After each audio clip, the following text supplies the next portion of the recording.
if people could come out of the Holocaust and still believe in God, you can't say it was from their family. There's plenty of 10-year-olds whose entire families were slaughtered Right. that who even knows how they believe in God after seeing what they saw. How Right. how could you possibly still have faith in something bigger, something that's supposed to be helping you in life, protecting you, something you put your heart and soul into, and then you see that happen in front of your eyes?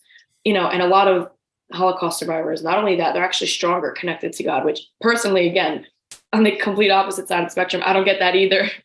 Um, and I remember I had a moment where we went to Poland when I was like 16 with a trip at CSY. And a lot of kids on the trip were like, I don't believe in God anymore. And I was After like, after visiting. after seeing like children's graves and like picking bones from the dirt, it Yeah, was wow. horrific.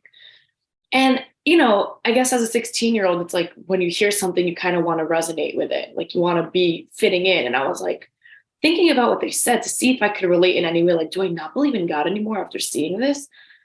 But on the contrary, I was mad at God. But me being mad Nice. at God still showed that I believed in You had a him. relationship with him. I Right. was like, how could you do this to your people? How could you do this to humanity? And as much as I tried to not pretend he wasn't there and be like, God wouldn't let this happen, instead I was like arguing with him. And it just kind of reinforced, like, look, even when I'm so angry at him, I still have that relationship. That's So that's I don't understand It's a atheists high because, level soul we got here, Leo. yeah. but a second point is I fear people who don't fear God. Right. Because you have, a lot of people you meet in life in this crazy world, you could tell they don't give a damn what people think about them. But at the end of the day, we have morals, we have ethics. But if you don't believe in God, you don't have a set of morals and ethics that God gave Okay, you. but hold on. This is exactly it's great. This is a perfect setup for the next point I want to bring into this conversation, and that is, we exist in a society that actually encourages people to drop those things that they as kids probably feel intuitively are correct, right? I mean, also every parent raises their kids to think that we have to relate to others in a certain way, that there's maybe something bigger happening here, and you feel those things. But as you grow up and you kind of start to make your way into society, you also intuitively feel that society will reward you for being a bigger egoist, right? It's the best athlete, right? You do with athletes, the best athlete. It's the most vicious CEO. It's the biggest this. It's the richest that. That's what our society rewards, right? Yeah. Even they took something as wholesome and as uniting as food, and they made that into like a cutthroat competition somehow, right? Just as an example. So how do you reconcile those two things? What's happening here? It's a problem because at least in America, society can't dictate anything religiously to you.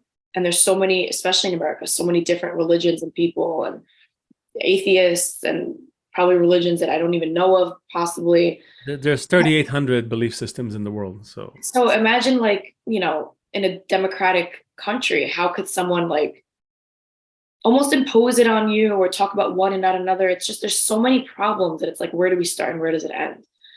And I think it's more of a personal thing. Like the biggest athlete, the most successful athlete could still have an amazing relationship with God, or on the contrary, like someone, the most rich CEO, successful person could be an atheist for all you know. I mean, I'm sure that it's very possible.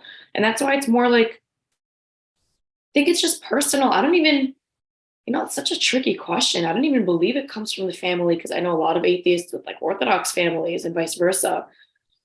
I guess the magic question is like, how do you make faith connect to human beings? How does a human decide what connects with them and what doesn't?